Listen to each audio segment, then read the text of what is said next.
If you love the idea of slow living and being more mindful with your life, but don't really know how to conceptualize that or to put it into concrete practice in your life, or maybe you have tried to, but it has just felt a bit too wishy-washy and it's not really stuck, then this is the video for you. My name is Kat. If we haven't met before, thank you so much for dropping by. I make Scottish lifestyle, slow living and simple living content. If that's your thing, then do be sure to subscribe for future content. But without further ado, I'm going to get right into the video. So there are three main ways that you can slow down your life that I'm going to share today, so hopefully it's not going to take up too much of your time. Each of these three ways that you can slow down your life are going to be listed in chapters just at the bottom of the video. So if it is helpful to you, you can jump back and forth a wee bit or rewatch a section that you missed.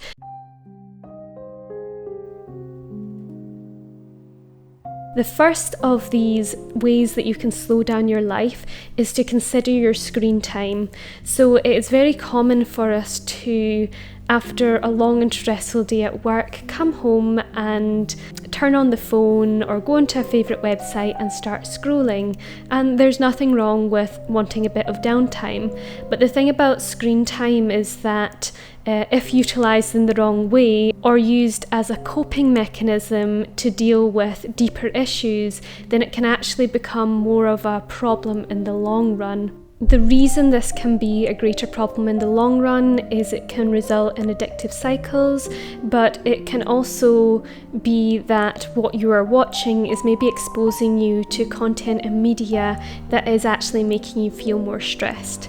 So a practical way to slow down your life in this regard is to replace maybe 10 to 20 minutes of your screen time with a slower, more analog activity. Now that's all very good and well to say, but when a habit is very ingrained, it can be hard to switch out. So what I would advise you to do, or at least to try, and I hope that it helps, is to put a reminder on the back screen of your phone or your computer that this is a habit that you're going to switch out.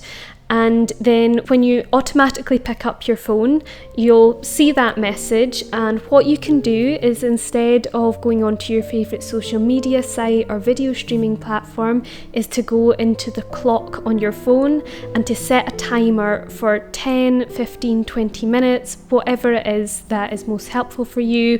If this is very new to you, you could even do 5 minutes. Honestly, make this work for you.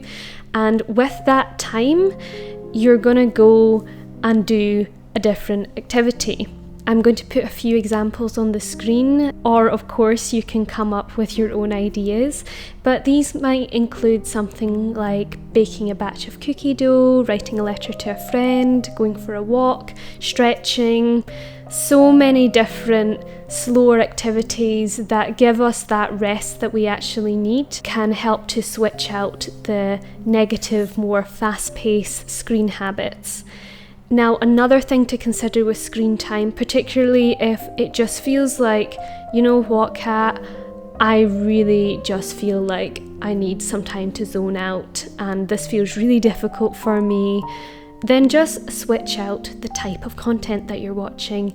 If you're noticing that the kind of content that you're watching is causing negative emotions, and you might not notice it at first if it's kind of a bit subconscious, but a good way to tell that the content you're watching is maybe not so healthy for your stress levels is if it is inflammatory content or if it is based on high emotions, very intense emotions. So that could be anything from intense political commentaries to newsreels that have a lot of negative news on them.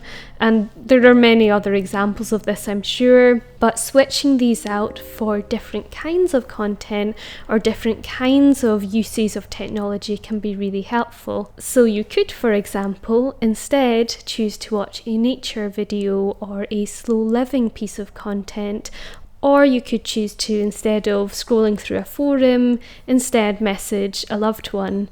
And this is going to meet the needs that you're stretching for and reaching for when you reach for your phone, but in a deeper way that's not going to cause any negative extra stress in your life.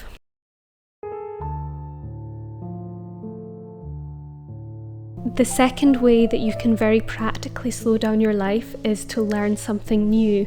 Now, we often associate learning something new with children and school, but the truth is that no matter what you've heard, you can learn something new at any age. Old dogs can learn new tricks. Yes, it might take a little bit more effort if it's not the mindset that you're usually in, but this is more reason to do it. In the same way that adults should still exercise even though they don't have as much energy as kids running around, adults should also use their brains in the same way.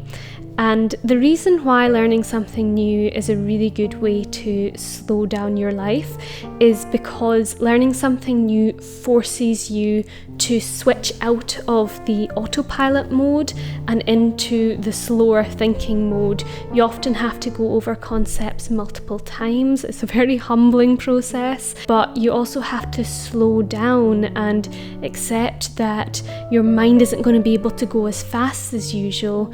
But it's also something that can put you really into the present moment because you become very focused on mastering a skill, and so you kind of zone out all the worried and anxious thoughts that might have been stressing you out. Another reason why learning something new can help you to slow down your life, or at least give you more of a slower, calmer feeling in your life, is because when you learn something new, you're of course enhancing your brain, and as a result, you're probably going to feel a little bit less stressed and flustered in other parts of your life as your memory improves. And again, I'm going to list a few different things that you can learn on the screen, but some options include learning a language, learning a musical instrument, learning how to cook a new meal that you haven't done before, all the way to funnier things like learning how to juggle or learning how to do a handstand, or I don't know, learning the Countries of the World song, for example.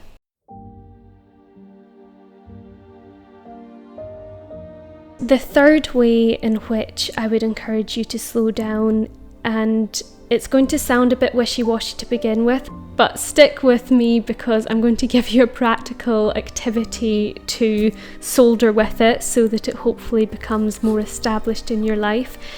And that is to create space for your soul to catch up with your body. There is a quote that really struck me from E.M. Foster's The Machine Stops, which talks about how human beings have lost touch with the physical reality of their human limitations, and this part of them that knows how to relate to the world around them within the realm of their physical body.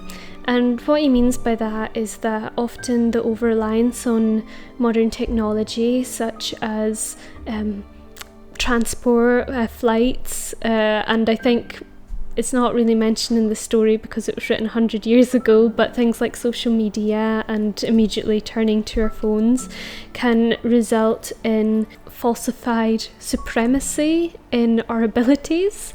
And it sounds a bit funny, but I think it is true that often we are advanced by the technology that we use, which is amazing in many, many ways, but then we expect ourselves to keep up with that. At the end of the day, we're not machines, we are human beings, and so there is grace. There is grace to not want to answer all of your emails. There is grace to feel tired after a long flight. There is grace to not be able to churn out the same amount of output as a machine would be able to without becoming exhausted from it. It's okay. There is grace for that. We are in a society of information overload, and as a result of that, we need to create space for our souls to catch up with what is going on in our minds, because there is often so much of an overload that we don't let ourselves slow down and process it. Practical way of implementing this: walking. Okay, that's it, basically. walking, walk more. Walk to your workplace, or if you have a very long commute, maybe park or get off the bus a wee bit earlier and walk the rest of the way. Walk around the block, walk in the park, walk however much you can, but just walk more. Because there is something about walking that meets the human need for movement. There is a very natural human desire to have activity, which puts us into this frenetic kind of overdrive mode, and walking does actually meet that need for movement that we have, that need for activity that we have, but also in a way that gives our minds space to slow down and catch up with and process all of the information that we've taken in throughout the day. So I hope that this video was helpful to you. If you're new here and you have not already and you enjoyed the content, do be sure to subscribe. Also, like the video. It's one of the best ways you can support the channel. And also let me know in the comments any ideas you have for slowing down that I may have missed. But until next time, it was lovely to have you here.